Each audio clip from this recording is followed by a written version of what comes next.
Hi friends, എല്ലാവർക്കും പുതിയൊരു വീഡിയോയിലേക്ക് സ്വാഗതം. അപ്പോൾ നമ്മൾ കുട്ടികളുള്ള വീട്ടിൽ സ്ഥിരം ഒരു വിഷയമായിരിക്കും അവർക്ക് ഇടയ്ക്കിടയ്ക്ക് വരുന്ന പനിയും തലവേദന, അലർജി അങ്ങനെയുള്ള കാര്യങ്ങളൊക്കെ. അപ്പോൾ അതിനായിട്ട് നമുക്കൊരു എണ്ണ തയ്യാറാക്കിയാലോ.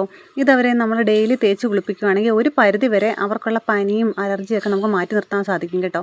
അപ്പോൾ എനിക്ക് ഡോക്ടർ പറഞ്ഞു തന്നെയാണ്. അതിനായിട്ട് ആദ്യം നമ്മൾ കുറച്ച് എണ്ണ, ഞാനൊരു 250 ഗ്രാം വെളിച്ചെണ്ണ എടുത്തിട്ടുണ്ട്, അത് ചൂടാക്കാൻ വെക്കുക. ആ സമയത്തായിട്ട് നമുക്ക് 2-3 ടേബിൾ സ്പൂൺ രാസ്നാദി പൗഡർ ഉണ്ടല്ലോ, നമ്മുടെ കടയിലൊക്കെ കിട്ടുന്ന രാസ്നാദി പൊടി, അത് ഒരു വൃത്തിയുള്ള വെള്ള തുണിക്കകത്ത് നമ്മൾ കിഴികെട്ടി വെക്കുക.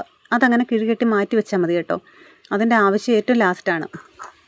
അതിനുശേഷം നമ്മൾ ആ എണ്ണ ചെറു തീയിലിട്ട് നന്നായിട്ടൊന്ന് തിളച്ച് വരുന്നവരെ നമ്മൾ ആ എണ്ണ ചൂടാക്കുക. അതിനുശേഷം നമ്മൾ തീ ഓഫ് ചെയ്തതിന് ശേഷം നമ്മൾ ഈ കിഴികെട്ടി വെച്ച രാസ്നാദിപ്പൊടിയില്ലേ, അത് ആ എണ്ണയിലോട്ട് ഇങ്ങനെ ഇട്ട് കൊടുക്കുക. കാരണം അത് ആദ്യം തന്നെ ഇടരുതെന്ന് പറയുന്നത്, ആ എണ്ണയിൽ കിടന്നത് കരിഞ്ഞു പോകും. അതുകൊണ്ടാണ് നമ്മൾ തീ ഓഫ് ചെയ്തതിന് ശേഷം ഈ രാസ്നാദി ഇടേണ്ടത്. അപ്പോൾ ഇതൊരു അരമണിക്കൂറൊക്കെ ഇങ്ങനെ എണ്ണയിൽ തന്നെ ഇങ്ങനെ ഇട്ടേക്കണം. അപ്പോഴതിൻ്റെ എല്ലാ ഗുണങ്ങളും ആ എണ്ണയ്ക്കകത്തോട്ട് ഇങ്ങനെ ഇറങ്ങിക്കോളും.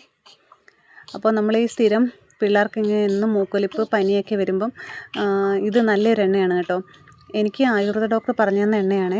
ഇതാ ഞാനിപ്പോൾ എൻ്റെയും പിള്ളേർക്ക് 2 പേർക്കും തേക്കുന്നത്. ഇത് തേച്ചതിന് ശേഷം നല്ല മാറ്റമുണ്ട്. മറ്റേ അവർക്ക് സ്ഥിരം എന്നും പനിയും തലവേദനയൊക്കെ ആയിരുന്നു.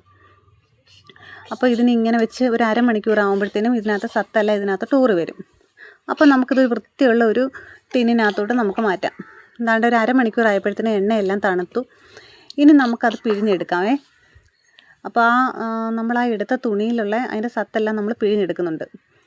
അപ്പോൾ ഏകദേശം അതിൻ്റെ ഗുണമെല്ലാം അതിനകത്ത് തന്നെ എത്തിയിട്ടുണ്ട്. അപ്പോൾ ഇതിന് നമുക്ക് ആറിയ ശേഷം ഒരു കുപ്പിയിലോട്ട് നമുക്ക് പകർന്ന് മാറ്റി വെക്കാം. ഇതാണ്ട് കണ്ടോ, ഈ പൊടിയൊക്കെ അതിൻ്റെ തന്നെയാണ്. ആ എണ്ണയുടെ ആ രാസ്നാദിയുടെ ആ ഒരു പൊടിയാണിതൊക്കെ. അപ്പോൾ ഇത് സൂക്ഷിച്ച് വെച്ചാൽ നമുക്ക് കുറേ നാൾ കേടുകൂടാതിരിക്കാം. എന്താണ്ട് കണ്ടോ, ഇത്ര എണ്ണ കിട്ടിയിട്ടുണ്ട്. അപ്പോൾ എല്ലാവർക്കും വീഡിയോ ഇഷ്ടപ്പെട്ടെങ്കിൽ ലൈക്ക് ചെയ്യണം, ഷെയർ ചെയ്യണം, ബൈ.